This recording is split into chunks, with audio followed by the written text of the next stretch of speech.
right, good evening, everybody. Good evening.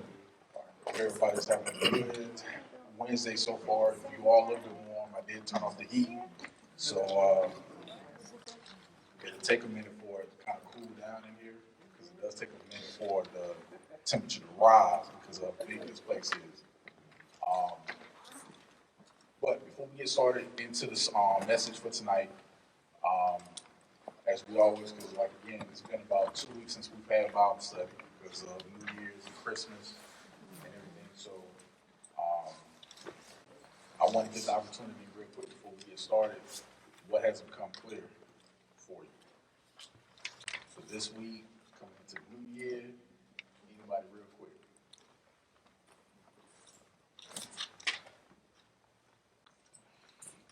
Yes, ma'am.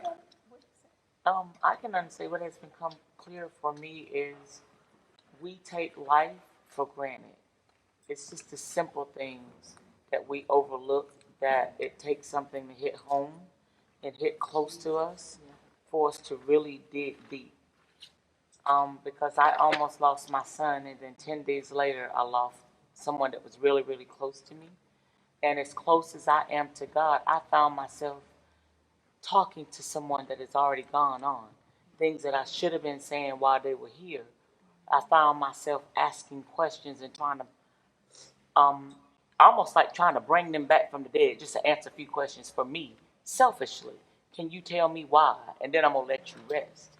So it's become clearer to me just since January 1st, we need to be conscious-minded about every minute, not just every day, but every minute of the day, because we're not promised to have another. Yes, ma'am.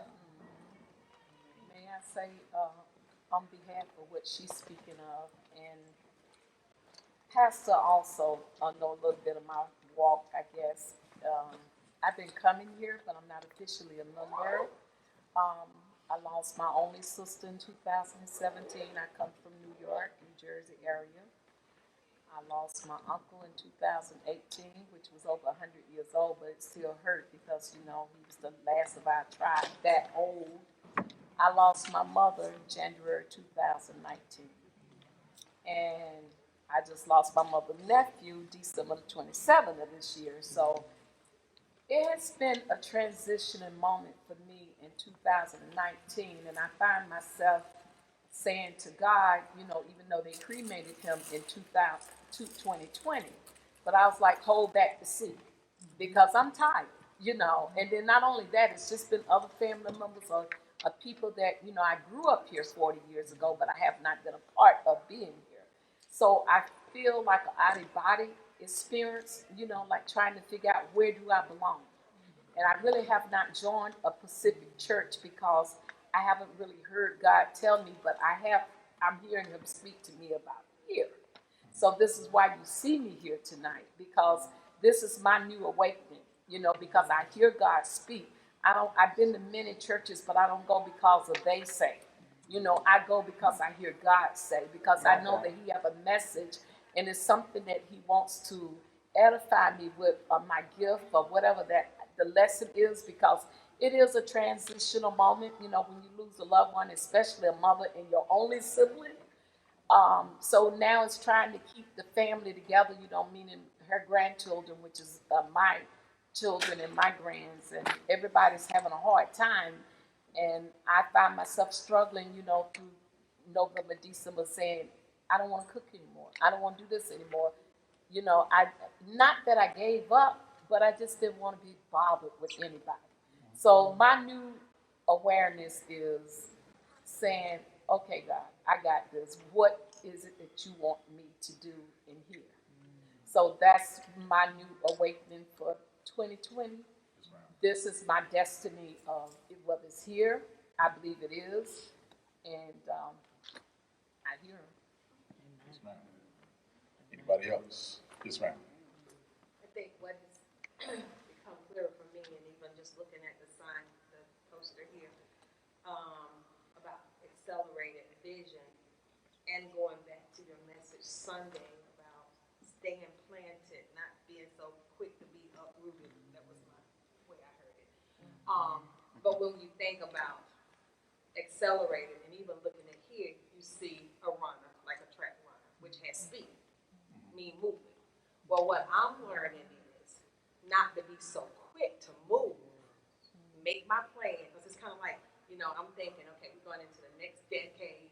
This year I turned 60, so I've got to plan my decade. I got some things I'm thinking about. But at this place, I'm moving, but I'm not moving as quick as I was on my own to step ahead of the plan.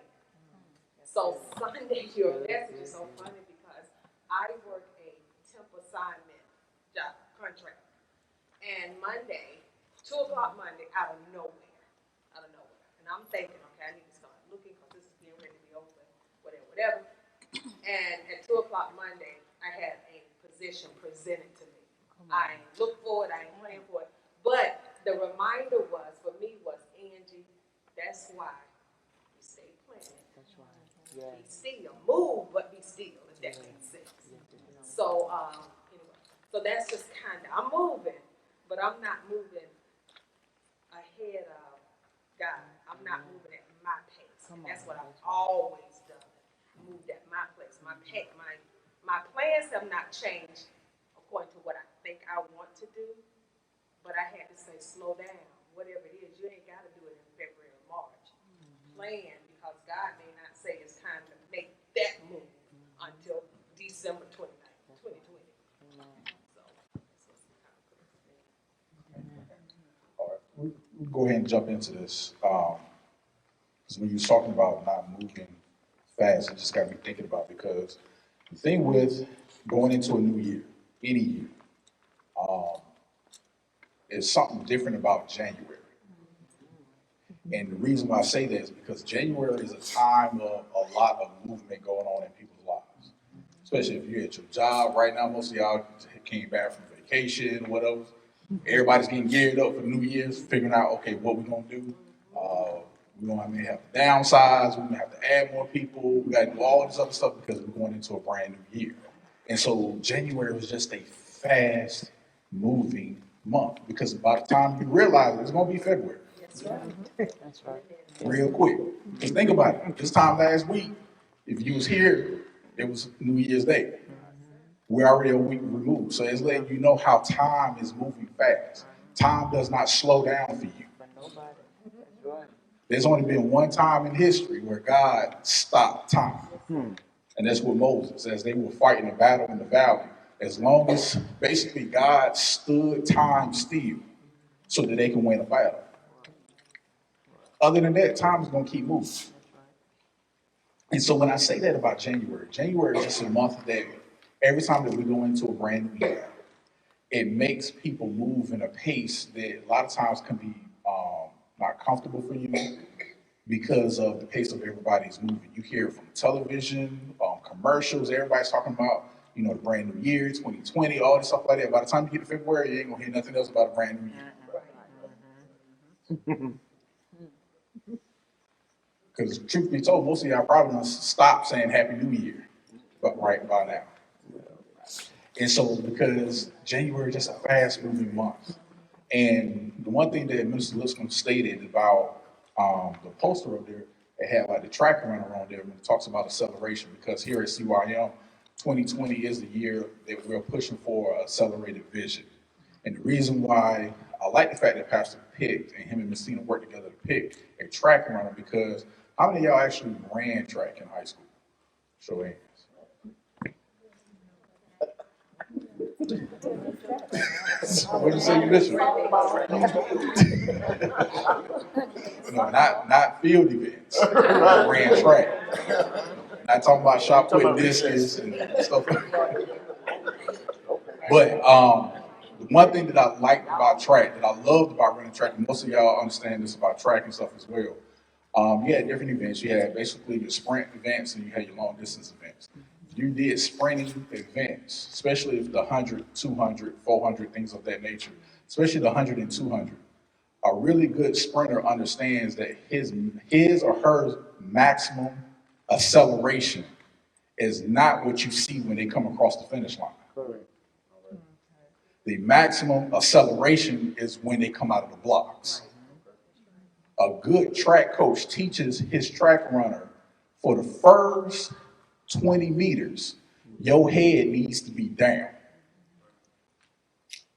Because if you pop up, you lose all acceleration. And so, quote unquote, this particular year is an Olympic year.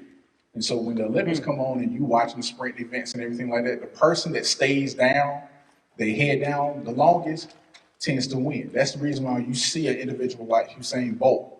For one, because of his stride, but also two, he knew how to accelerate coming out of the blocks to the point where he already had the race won by the time they got to 50 meters. The last 50 meters, he's coasting. Everybody else is still trying to catch up to him. That's why in the last Olympics that he ran, they took a picture of him looking back at everybody, smiling as he's coming across the finish line.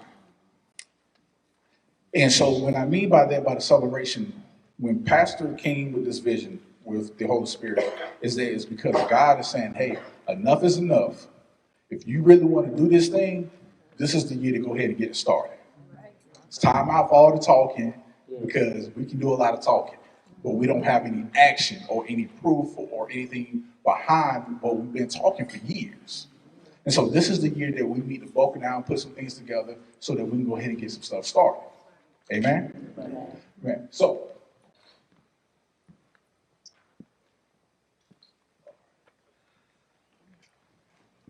the importance of being planted allows for acceleration to occur faster.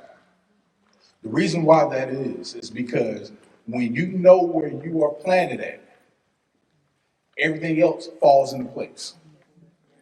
Think about everything in your life. Once you figured out all the pieces, it was a lot easier for you. But if you got to scramble to get things done, you put more heartache on yourself. Prime example, any of y'all, if you was in college or anything like that, you get ready to take midterms or exams and all that, and you waited till the last week to study, what's the point? The professor told you, hey, you got a 12-page paper due. You waited till the night before to do all your studying, get all your notes together to write 12 pages. You stressed out the next day turning in a 12-page paper. You ain't slept, nothing. You ain't brushed your teeth. You just went straight to class. It was like, hey, you're going to get it the way you're going to get it, but here's my paper. And then you got the other individual over there that heard what the person said, did their work, didn't stress out about the paper, probably did 2 pages a week or whatever, and by the time it was time to turn it in, it was good. They didn't stress themselves out. But for some odd reason, we like to do that in our society. We like to wait to the last minute to get something done. And God is saying, why put that much stress on you? You killing yourself, stressing yourself out trying to get something done, where he said, look, I got the plan for you. Why are you not working it out? Why are you waiting till the last minute to get this done? Why are you waiting till when you see everybody else around you doing something till you start doing something? It was like, you don't have to wait. If you start doing what he's asking you to do, whatever he showed you in 2019 that he brought over into 2020, start putting it together. Because all the resources that you need is around you. But until you get to the point where you start focusing in on it, you're going to miss it. It's like when Pastor talks about the articular activator part of your brain that allows you to focus on certain things. For instance, that chair that you're sitting on, that you didn't really paying attention to the chair that you were sitting on until I said something about the chair that you're sitting on, it's because you're focusing on me. So now you're focusing on me and focusing on the chair that you're sitting on. Or versus when you buy a car, now you're sitting telling everybody, man, everybody got this car. No, the car was already there. Your brain was just focused because there's so much information coming at you at one time, you can't process it all. So God was unique and crafty within himself. He was like, look, I got to put something in you that allows you to focus on certain things. Because if I don't, you'll overload. It's like your computer. If you put too much information in there that your computer can't handle, it'll crash. Your brain will do the same thing. And so when you buy a new car, and then all of a sudden you start seeing it everywhere, everybody had the car. It's just that you wasn't focused on it until you got that car. And so again, with that being with your resources, God is saying your resources are there, but you ain't gonna see them until you get lined up to what I have for you. That's good. So understand that God does not move at our pace. He is a God of position. When he pours, it will take place in a particular area. God does not waste his blessings or instructions by throwing them all over the place. As I stated on Sunday, Malachi 3:10, when he talks about, said, I'll pour out a blessing. God is intentional when he gives you something because he's giving it for you for the place that you're in right now so that you can use it so that you can move to the next level. God is not telling you, hey, Tam, I got this for you, but I'm going to throw it way over there.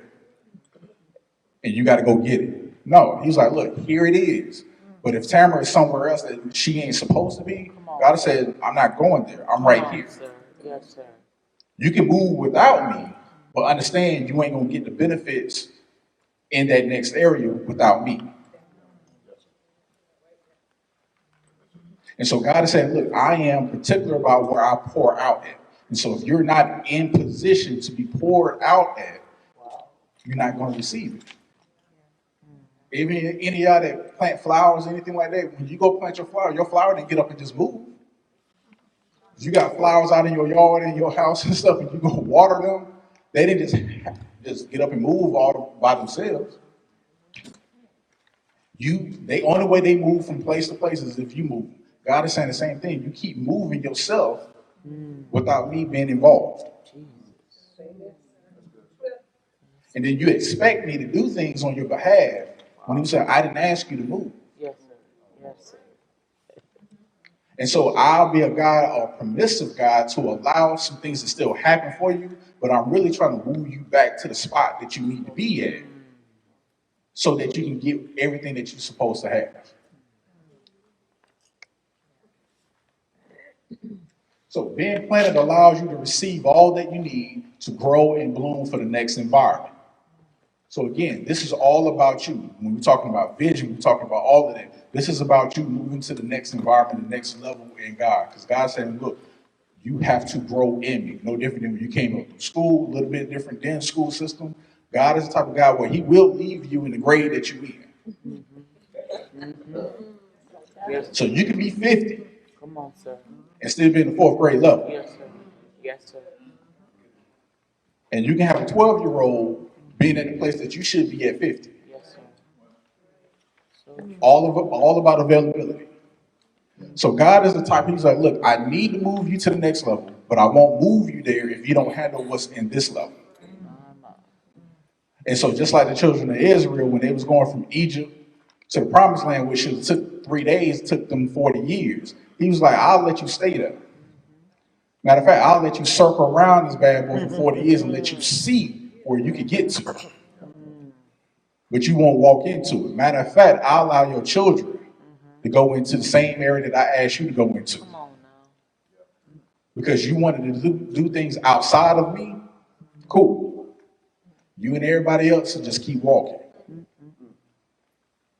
And I'll allow those that don't really know about your past walk into something that I had built for you. And so this is what God is trying to get us to understand going into 2020 is that, look, I need for all of you, all of us, to understand you need to be planted in the right area because he has so much in store for us that it's time out for us just talking about it. Any questions real quick before we go to the next one?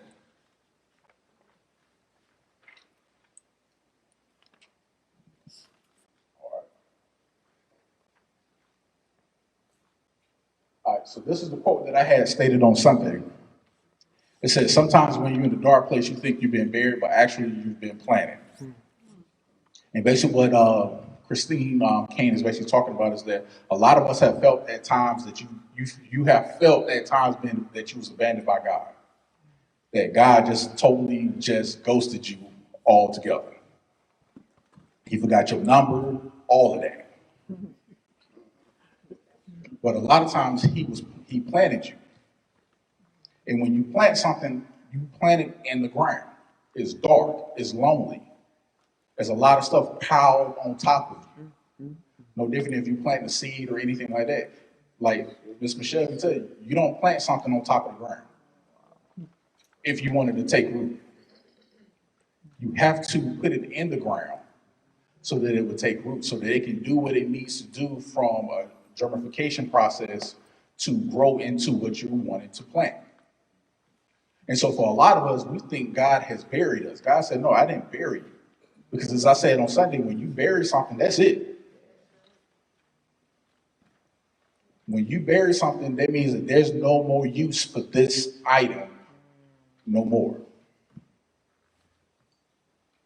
But God said, no, I planted you. I put you in the area so that you can mature, so that you can grow, so that when the time comes, you can reap what you had sown.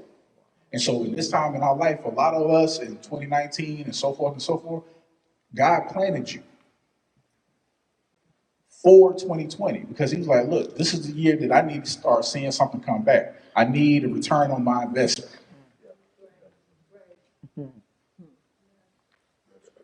He put something in deposit and he's coming back like, look, I need to see what type of fruit that you have produced. And so that's why in Galatians 6:9 it says, and let us not grow weary of doing good, for in due season we will reap if we do not give up. And so if you don't give up in 2020, God is saying, look, you're going to reap what you had sown.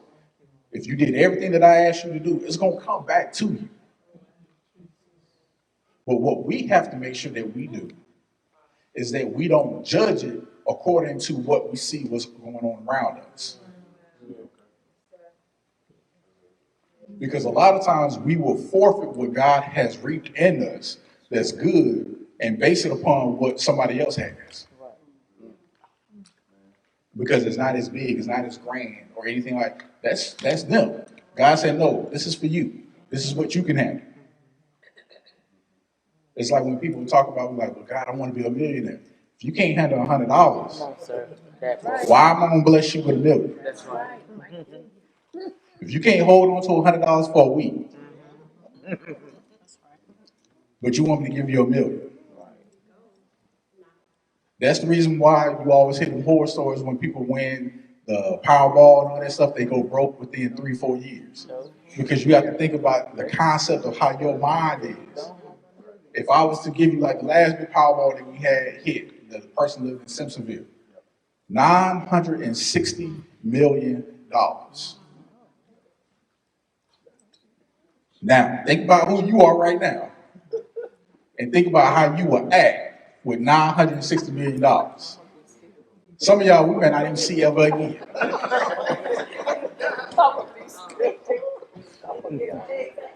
Some of y'all will probably act a plumb fool with $960 million. You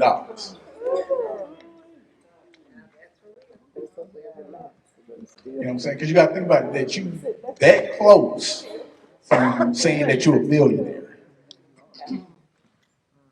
But that's the thing. God understands the fact that he was like, look, I know what you can handle. And so what I give to you is according to what I know that you can handle. And so don't get upset or get mad at what somebody else has, is because that's what they can handle. Because you may not necessarily know the process that they had to go through to get what they have. And so we have to make sure that we take mind of that. And so that's basically just the takeaway that we had from on last week or on Sunday.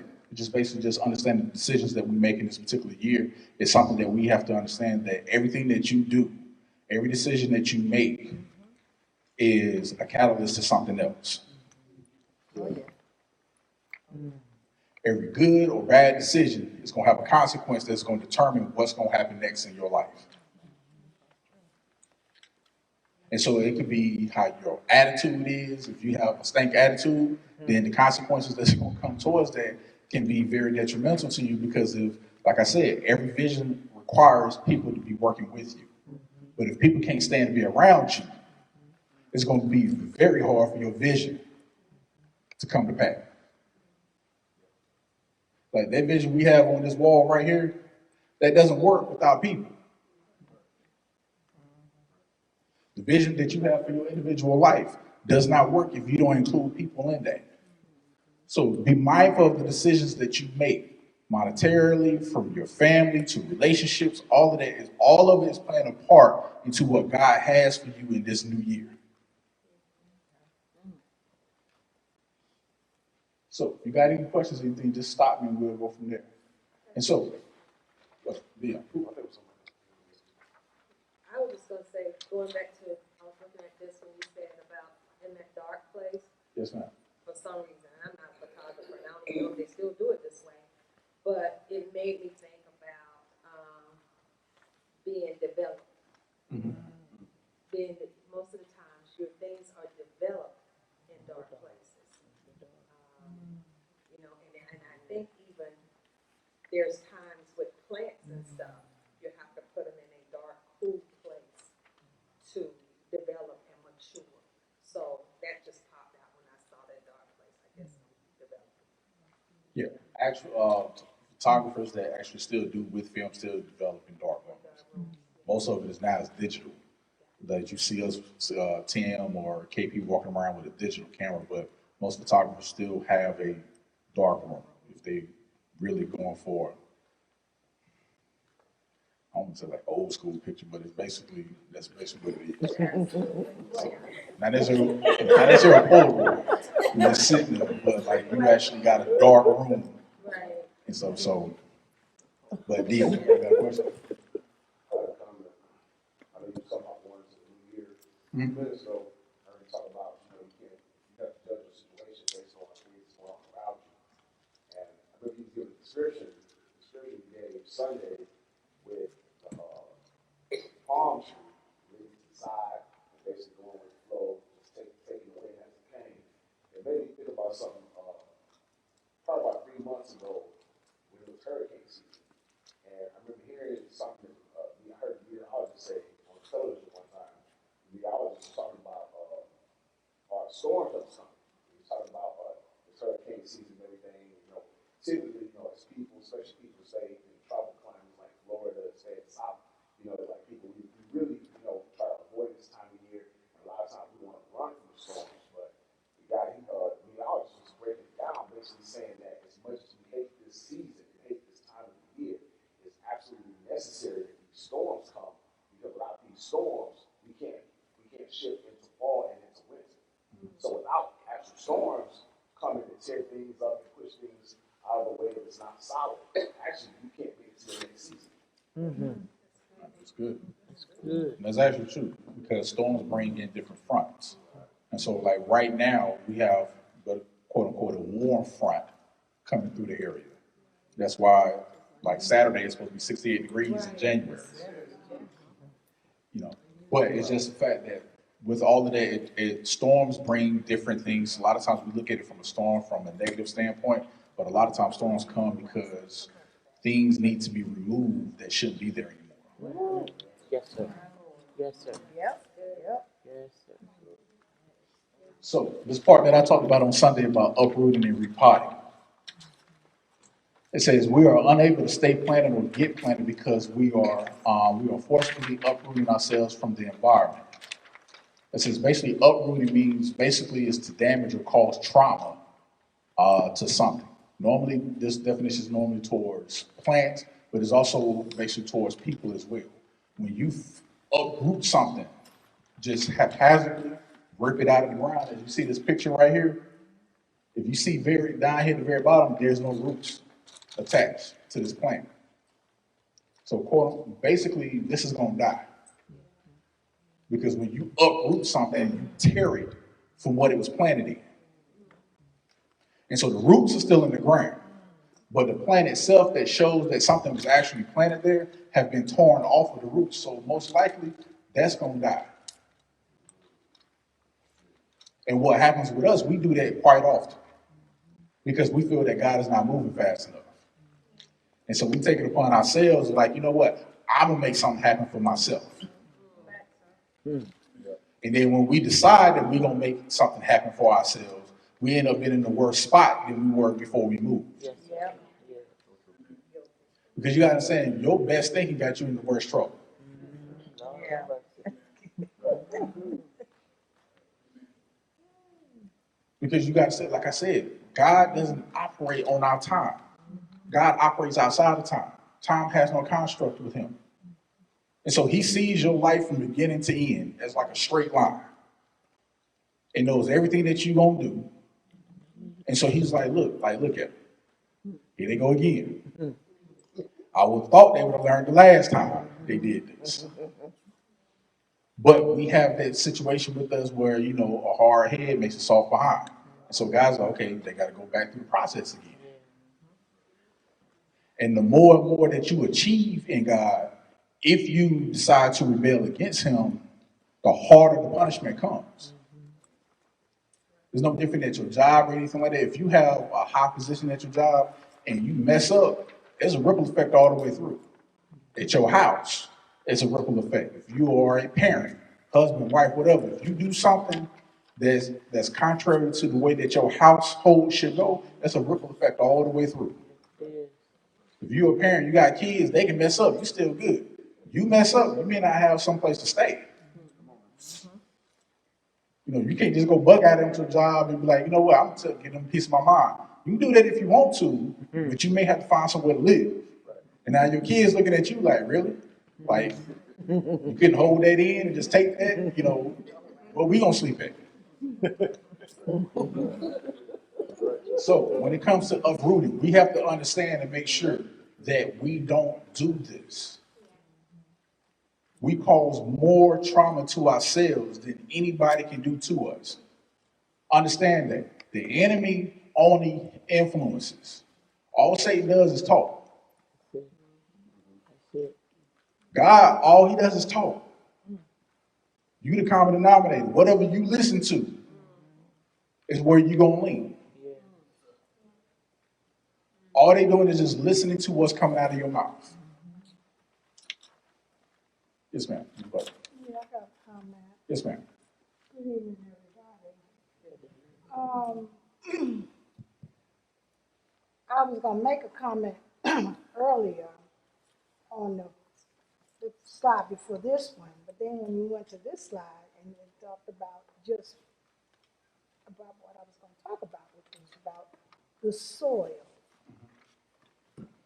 And a lot of times, I mean, this is just my thinking, the soil has to be fertile, good soil for something to grow. And in talking about that, I mean, he reached down in and uprooted me from some bad soil some 21 years ago and turned my life completely around and did something magnificent for me, you know, because I was in a place that was very unsavory, you know,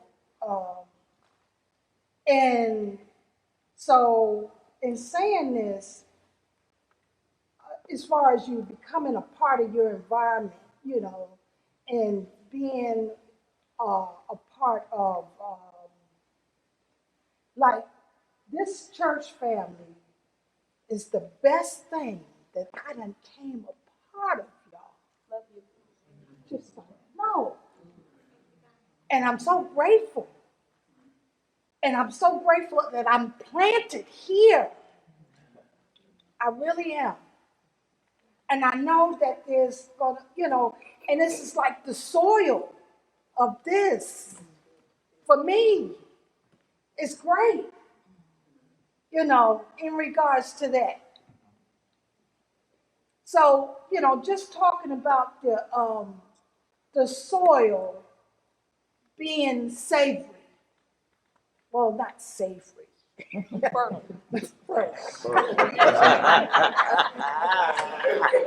We understand what you're saying. We know what you're saying. You know, eat the dirt.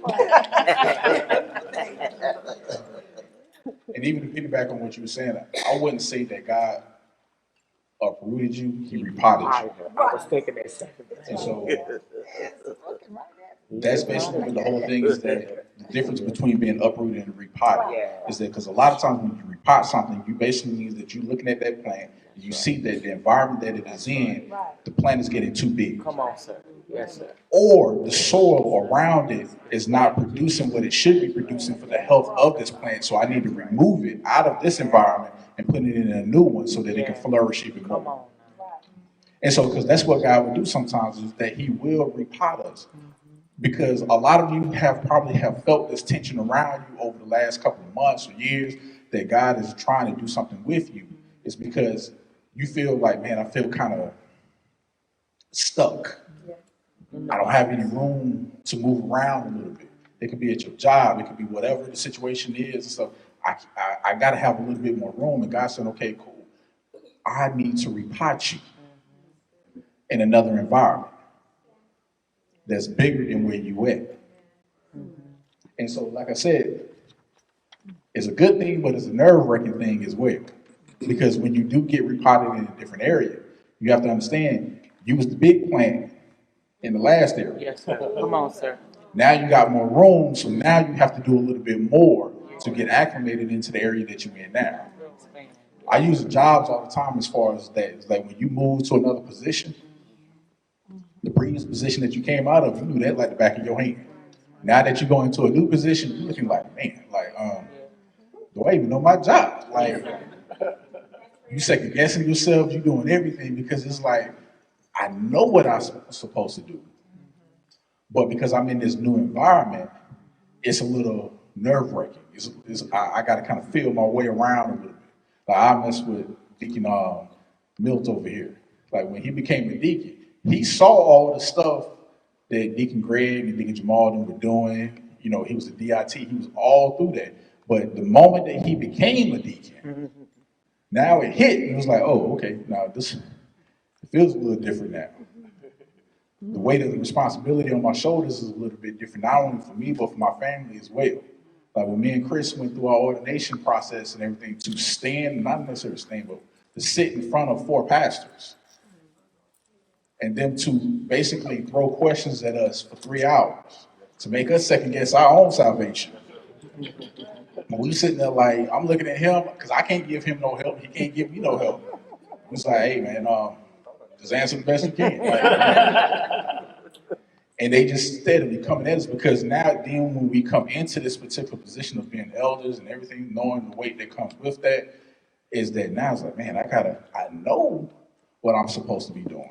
I've seen it being done, but now I got to start moving around in this a little bit. And that's the same thing when it comes to repotting, because God's saying, look, I'll move you to another level, but now you got to get acclimated in the level that you're in now. Because what's going to happen is that once you have reached your potential in that level, I'm moving you again. That's why it always talks about from glory to glory. God said, look, no, this is a constant thing. You never get to a point in me, God, that you would know everything about me. And that's the wonderful thing about God. I don't care how long you read the Bible. You can read it in every translation, in every language that's on this planet. You will never know everything about God. And so that's what he's saying about you moving in a new level within him. It's just level upon level upon level. And so that whole repotting situation is that it allows us to grow because he understands, he knows, he sees, he's been there, he's done it. He's like, look, I know I got to move you in another area. Because if I don't, it'll stifle you where you at, and it can actually kill what's inside of you. Because you become the big fish in the small pond. And you basically dominate the area, which can be a bad thing. It's like kudzu. Kudzu serves a purpose, but let it go wild. You can cut the top of it off, but people don't realize you got to dig about 6 feet into the ground to dig up the roots for kudzu. If you let it go wild. But if you maintain it, it serves a purpose. So, looking at the scripture, Psalms 1, verses 1 through 3. Like I said, many of us have heard the scripture a lot of times before, but when you look at it all the way from verse 1 all the way down to verse 3, God is actually, and he's using David. David has been inspired by the Holy Spirit to write this. But he's using it as a roadmap to how, if we're saying that we want to be planted, God is saying if you look at these first 2 verses, it gives you a roadmap of how you should be planted. And so the first thing it says when you read that scripture, it says, blessed is the one who does not walk in step with the wicked, or stand in the way that the sinners take, or sit in the company of mockers, but whose delight is in the law of the Lord, and who meditates on his law day and night. That person is like a tree planted by the streams of water, which yields its fruit in season, and whose leaf does not wither. Whatever they do prospers. So when you start off in verse 1, it says, blessed is the man. Basically, instructed is the man. So God is saying, look, I'm blessing you. I'm giving you some instructions. Now, what you do with it is on you. Because as we say, it's like this. You can hear every good sermon. You can take every good note. You can sing every song. You can slide up and down this floor as many times as you want. If you don't apply it to your life, it don't mean nothing. Yes, sir. You basically become constipated on the word. And so he's saying, I'm going to bless you. I'm going to instruct you. Then he goes on and says, walk in the counsel of the wicked. Basically means that you will not or do not take advice or follow the example of those that he considers wicked. And that doesn't necessarily mean that he's saying that, a person is a murderer or anything like that. Normally what it's talking about, wicked is a person that is trying to undermine the will of God in your life. They ain't have to kill nobody. They didn't have to commit adultery with anybody, anything like that. If they're trying to undermine the will of God in your life, God is calling them wicked. Because it's getting you off path of what God has for you. And if that's the case, they're wicked. Then the next part of that verse says, path of the sinners. Basically, what we know here is sin means to miss the mark. And it said in the path of sinners, that basically means there's a whole bunch of people that have missed the mark, that he said don't stand in the path of them. Be mindful of the company that you keep. Because that's all sin is. Sin is to miss the mark. Doesn't matter how big you missed it. If you missed the mark, you missed the mark. Trust me, we miss the mark all the time. And so what he's saying is like, you got to be mindful of this. Then that last one in verse 1, it says the company of mockers. Watch the company you keep, people standing on the sideline rather than getting into the game. There's a lot of people in your life that got a lot to say, but they ain't doing nothing. They trying to tell you what you should be doing, but they ain't got nothing on their side to give any type of evidence of things that they have accomplished. Or they mock everything that everybody else does, but they ain't doing anything.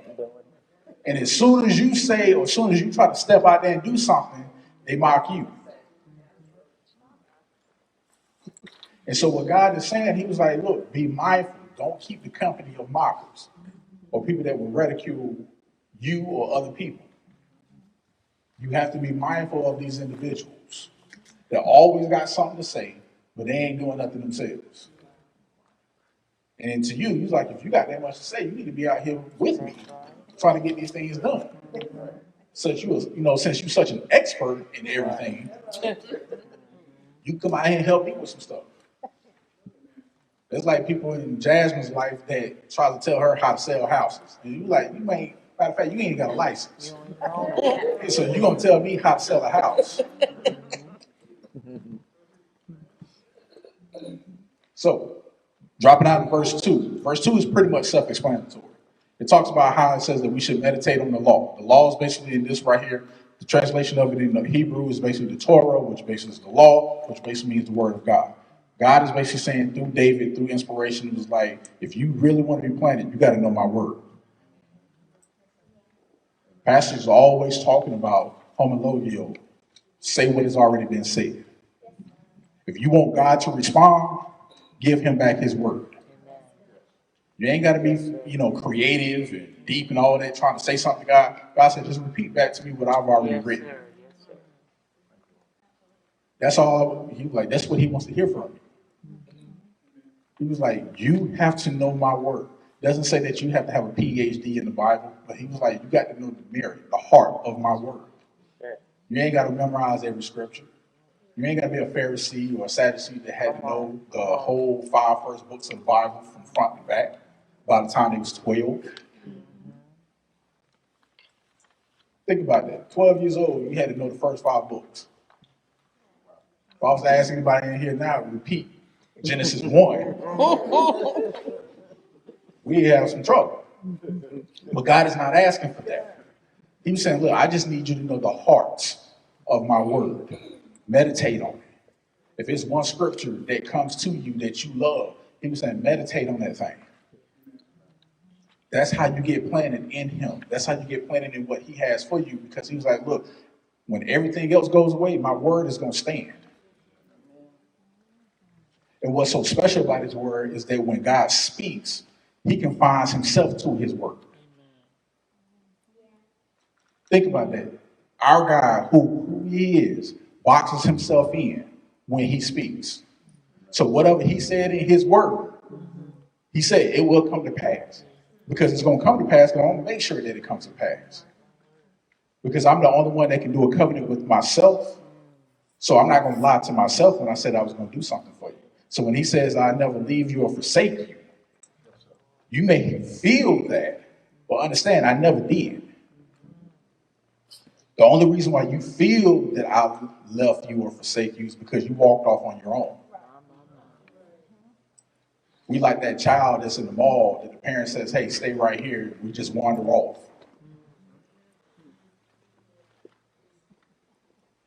And minding our own business, we don't even realize that your parent, your mom tore up the whole place trying to look for you. And you over there playing around with the dresses or something like that. God is kind of the same way. He was like, look, you walked off. So he was like, look, understand, my word is what we need to make sure that we're planted in the areas that he has for us. Any questions? Yes, ma'am. So, in the strengthening and the deepness of our roots once we're planted, whose responsibility is that? Is it just as much our responsibility as it is God, since he's already planted us and we're already in the flow of what we should be receiving to get stronger? And then it goes to our responsibility to make sure that we're in fellowship, that we're here getting the word. How does our responsibility come in with the strengthening? Basically, you have to look at it as a partnership. But the crazy thing about the partnership is that God is always going to uphold his end of the deal. The one thing that you have to understand what Minister Clark was saying as far as strengthening our roots, being grounded, how does that partnership go back and forth with God? God's going to handle his part. The wild card is us. Because God gave us one thing that can override anything in your life, and that is what? Your will, your free will. One of the most powerful things that God gave us.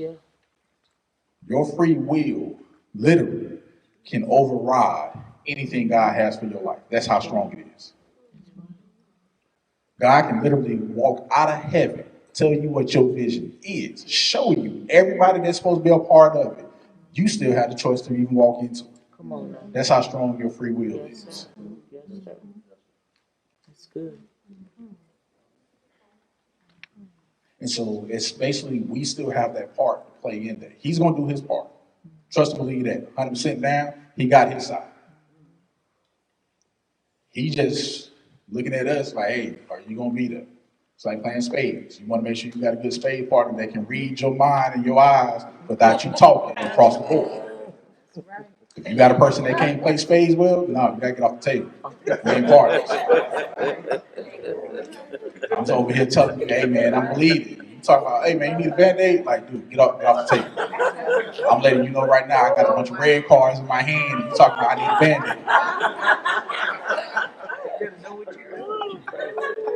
Band-Aid. And so God is looking like us. He's like, look, I just need you to hold up your deal.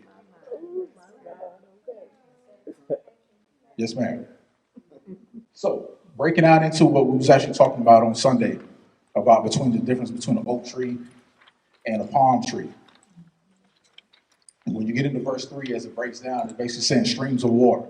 Water basically means resources, life. When you get down to the second stanza of that verse, in verse 3, it talks about how the fruit is. The fruit is basically your visible proof of utilizing those resources. When something is planted, water is coming, water is feeding the plant. Of course, you need sun, you need all that and everything, but water is vital. Water is so vital that 60% of your body is made of water. That's why they always talk about us, make sure that you drink water. If you don't like drinking water, you're doing damage to your body. And so with that being said, God is saying, look, the water, the streams of water represent the resources. If those resources are used properly, you're able to produce fruit. That fruit is a visible sign that something good is going on within inside of you. That other people recognize it, and now they coming sniffing around trying to see what's going on because they want to partake in the fruit that you're producing. And if they partake in that fruit that you're producing, you can show them how you got here. And so you basically become a witness to what God is doing in your life, to now you can tell them what he can do in their life. Because that's the reason why I used Matthew 21 when Jesus walked up on the fig tree. The fig tree was supposed to be producing fruit at the season when Jesus showed up, because it had the leaves signifying it's time for you to be producing something. When he got there, there was no fruit. He cursed it. It withered up and died. And I stated, that is the worst situation for you to be in, for people to look at you and realize, oh, I think something is good in them, and then when they get close to you, there's no physical evidence. And it basically goes into the saying that you basically did a lot of talking, or you talked a good game, but when it was time for you to produce something, there was nothing there. And so that's the reason why fruit is such a significant part when they talk about it in the Bible, but also in our lives as well, is that you want to see fruit being produced in somebody's life. If the person's saying they building a business, you should see that business being built.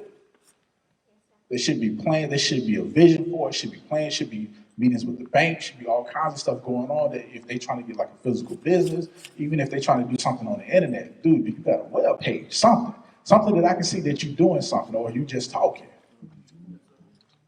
Because if you're getting the resources but you're not doing anything with it, you're just consuming them to yourself. Then it goes on and says the leaves never wither. Basically, when it says the leaves never wither, it's basically saying it shows the health of that plant.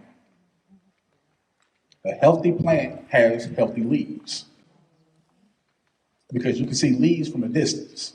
That's what Jesus was looking at when he said he saw the fig tree, he saw the leaves. It shows that there's something, there's health going on there. Then it says prospering, having something that continues for generations. You can take one apple tree, and the apples that come off that tree, if you keep that tree healthy, it will keep producing apples, meaning that you can plant orchards over and over and over again off of one tree. God is basically asking us, okay, what are you doing right now that's going to set up the next generations? Because as we stated, your vision shouldn't die with you. Right. If your vision dies with you, it's too small. Your vision should be able to be picked up by those that are connected to you. It could be kids, it could be friends, it could be nieces and nephews, whoever it may be. Your vision should be carried on by other people. So what are you doing right now to set up for the next generations that are coming?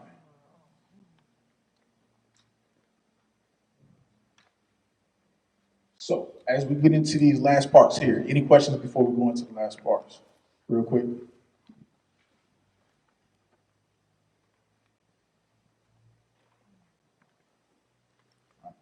So as I stated on Sunday, the difference between an oak tree and a palm tree. Because we live in South Carolina, our state flag is what? Palm tree, palmetto tree. It's all in the same family. So that means that we have a situation here in South Carolina where, especially when you get past Columbia, you should see a lot of palmetto trees, palm trees, things of that nature, because in the southern part of the state, it's more of a tropical climate. Up here is more mountains. So we tend to have more oak trees up here. Same thing in Israel. The center part of Israel has a lot of oak trees, but the nation itself is prominently dominated by palm trees of all different types of varieties. And so when David is writing this, he's actually talking about a palm tree. He's talking about a palm tree because of the significance of that particular tree that is able to withstand certain things from the environment that other trees can't stand. Because like I said, like Dion was saying, when we get hurricanes that come through, so about around August till about November is hurricane season. Because you live in South Carolina, you're technically kind of in Hurricane Alley. We don't get necessarily hit by hurricanes by the full extent of the wind, but we do get the side effects of it. They can't be strong enough to tip over oak trees, even as big as they are. Because of how they're made, they're not able to withstand that type of wind, especially if it's been raining a long time before the hurricane comes. Because as I told you, oak trees' roots only go 18 inches down. So if it's been raining for a long period of time, the ground gets saturated. And if that water sits at about a foot or so down underground, basically what's happening is all the dirt is getting displaced from the roots. So if a strong wind comes in, it's going to tip that tree over. That's why I said Sunday, people love oak trees because they give great shade, they're beautiful to look at, but you do not want to have them in your yard. There's a lot of houses that I have went to go look at, that I've been looking at, wanting to buy. I see oak tree in the front yard, I'm like, nope, going to the next one. Even if it has everything that I want, I don't want that oak tree out there. I'll take any other tree besides an oak tree. But what David is saying, look, you should be like a palm tree. The reason why you should be like a palm tree is because of the fact that the root system goes down to 3 feet. Not only does it go down to 3 feet, is that when the roots of a palm hit the ground and they grow, they spread in all directions. They're looking for something to anchor down with. And if there's other palms within the area, their roots connect with each other. And so that's why it's so important that you don't isolate yourself from people. You can't be the lone wolf in 2020. Like that last statement on there says, no vision can be accomplished without the help of people in your life. You cannot accomplish the things God has for you if you don't connect with people.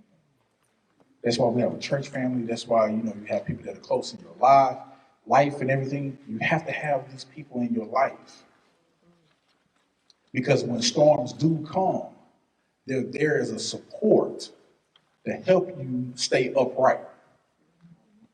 If you have people that are genuinely in your life that are caring for you, that's what we're there to do. And so when it comes to palm trees, they're able to withstand the wind because, as I told you, they're not technically trees. They don't classify palm trees as a tree until it gets about 25 feet tall. Besides that, they consider it as an herb because it produces fruit like bananas and coconuts, figs, dates, and everything like that. They consider it an herb. So you got to think about it. You can have a 20-foot herb tree or herb plant in your front yard if it's a palm. But the reason why is because the structure of how a palm tree is made is that it's flexible. It can bend. And if you root it deep enough, you're able to be flexible when God starts doing things with you. If you're really rigid, or like I use this a lot when I'm at work, when we have to make changes with certain systems, because me as a compliance manager, a lot of times I come in, I see something that people are doing, and I'm like, okay, look, we're just gonna change this whole thing. I said, give me about 2 days, that I'm gonna have a brand new process out here. The people that fight me the most, and I tell them, I was like, look, I'm gonna break you. Because at the end of the day, you got to do it. I'm just telling you, you got to do this. I'm just trying to give it to you and try to teach you and so if you're flexible with me, you'll understand my logic behind this, that it's not here to hinder you, it's to make your job more efficient. God is the same way. He said, if you're planted deep within me, you got to be flexible. Because God will do some things on you Yes, sir. that'll make you like, oh, wait a Yes, minute. sir. You're moving a little too fast for me, God. God's like, no, just stay with me. But if you try to fight him, it'll break you. God ain't trying to break you. God is basically saying, look, you need to be flexible. Because the way you may be thinking about a thing, the way that a resource should be coming, the way that you're thinking that this person should be coming or helping you, may not be the way God is sending the individual. Because your resources are going to come through people. They're not going to fall out of the sky. They're going to come through people. And so if you got in your mind the type of person that you think is going to bring that resource, you might want to change that because God can throw a monkey wrench in your plan. And so what he's basically saying is this, is that within 2020, we got to understand that we got to be able to make sure that we are planted in good ground. Because again, storms are going to come. Oak trees, palm trees get hit by the same storm. The difference between their survival is how they're made and how they're planted. You and another person can be in the same storm and experience something totally different. Yes, yes. God is saying, look, you have to understand this about yourself. Understand this about all of us, is that when the storm comes, it's basically going to do a couple of things. It's going to blow stuff away from you, or it's really going to show you the things that should not be attached to you. That's when I said on Sunday is that when a palm tree senses within itself that a storm is coming, it lifts its branches up into the air as a sign of surrender, meaning that I'm going to blow with the wind wherever it goes. And that's what God is basically saying for us. When you look at Psalms 28:2, it says, hear the voice of my supplications, or basically my begging. When I cry to you, when I lift up my hands toward your holy place or holy oracle, or the holies of holies. God is saying when you lift your hands in prayer, praise on Sundays and everything like that, he said you basically surrendering yourself to me. And so since you're surrendering yourself to me, when I blow through, I'm removing things out of your life that shouldn't be there. Because a palm tree will give up a branch to save the whole tree. An oak tree is not going to give up a branch. That's why it gets toppled over.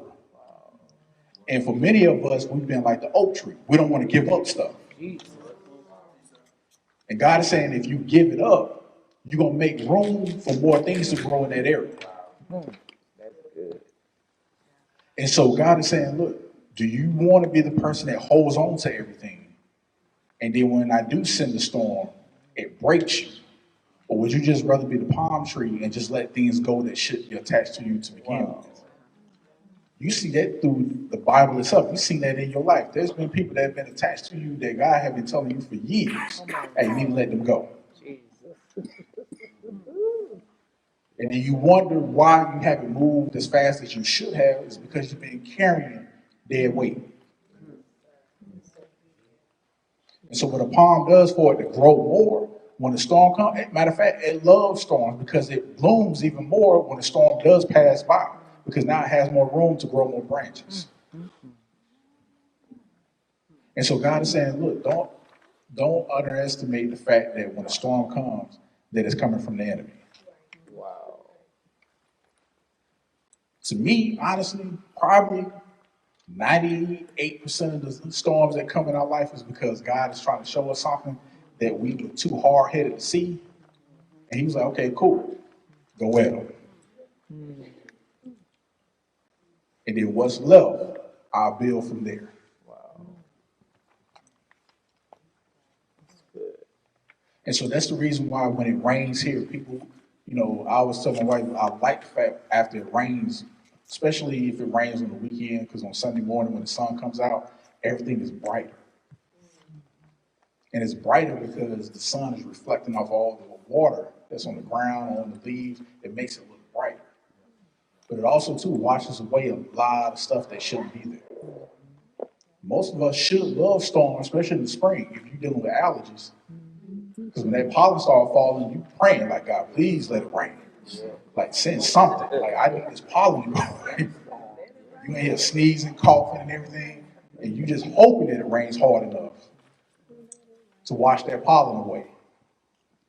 And so God is basically saying for us in 2020 is that we got to make sure that when storms come, that we plant it deep enough in Him to withstand what's coming, because He's saying, look, I got to get stuff out of your life.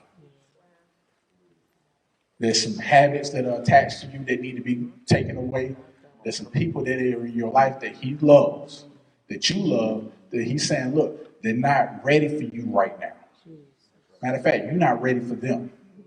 And so I need to separate y'all so that I can grow you to where you need to get to, so that y'all can come back together and reconnect, and you can probably show them where God has for them as well. But at this moment in time, y'all are an issue with each other. And so He's trying to show us all these things in 2020. Say, look, if you want to accelerate to this vision that I have for you, you got to get planted first. You got to get down in what I have for you, so that when the time comes, you can jump right into what you need to be doing. Amen? Any questions? Anything from anybody? Yes, ma'am. I don't have a question. I just want to say thank you. Because since you preached, I have been faced with a major storm. And it was pretty heavy, to the point to where I had to lean in more than I would like to. But one of the things that you were saying on Sunday was that even when the storm comes and there's a leaning, it's a difference between you dying and you being dead and you being repotted. And so as I was going through these last couple of days, and I was crying so heavy that I could not even think, then the Holy Spirit reminded me, but you know stuff. You know, you can cry if you like, but you know stuff. So even in this storm, you can still lean as much as you need to, but you're not going to break, because you have things that are already attached to you that's going to stay and things that are going to leave. But when you did your demonstration Sunday, all I could think about was, if I just lean into the instructions and stop fighting, stop trying to be resistant, and what He was trying to show me, what He's still trying to get me to understand, that the roots are deep enough that they won't come up out of the ground. I feel the shaking, and I still do. But because of your message Sunday, I promise you, it literally saved my mind these last couple of days. So I say thank you for that, because I'm learning how to lean and not feel broken. And for me, that is absolutely huge. So I appreciate you for that. Anybody else before we close out? Yes, ma'am. I just have to say that I haven't had like a major storm, but there's a tree in my yard. There's an oak tree in my yard, and it is on the ground. And you preached Sunday, the tree had already fallen. But my whole entire adult life, my sisters and my cousins, I have always told them I've been extremely fascinated with palm trees. I've always told them that my house has to have palm trees. I've told my mother, I don't know why, older people, that was the thing. Everybody wanted oak trees, and they didn't want fences back then. They planted all these trees because I don't want my neighbor to see what I'm doing. So now I'm looking at 35 years later, there's been 4 trees that have fallen between our house and the house next door in 1 year. But these trees have been standing for 30 years. Now they're falling. And when you preach that, that just gave a revelation to me that we sometimes want to hide, that God will knock stuff over. Because there's nothing new being done today that hasn't already been done. That's right.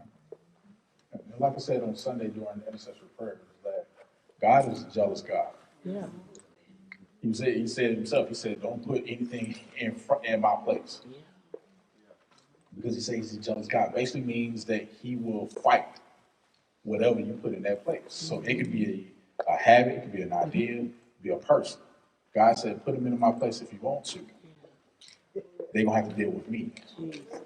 And that's the worst thing to do to a person, to put them in the place of God. And now they getting fought by God and they don't even know. Lord have mercy. And it's all because we put them in his place. And so if he has to tear it down, he'll tear it down.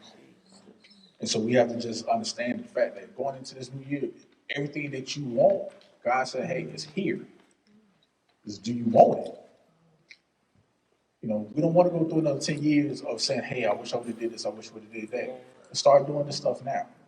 So if you got to make different, you know, this is not, you know, New Year's resolutions and stuff that we know that we'll break by January 31st. God saying, look, if there's stuff that you want to do in your life, to start doing it. Take one step at a time. You know, it ain't got to be something big. Just take one step. Write it on. First thing first, if you got something that really God is trying to show you, you need to put it on paper. Get it out your head. If it's still in your head, it's just a dream. You need to put it on paper, put it somewhere that you see every single day. If you go to the refrigerator every day, put it on your refrigerator. Put it on your bathroom window or mirror, wherever you're at. You need to put that vision there so that you can see it every single day to remind you, hey, I need to start getting some stuff done. Amen? Amen. So we're going to stand so we can pray. Great word, great word.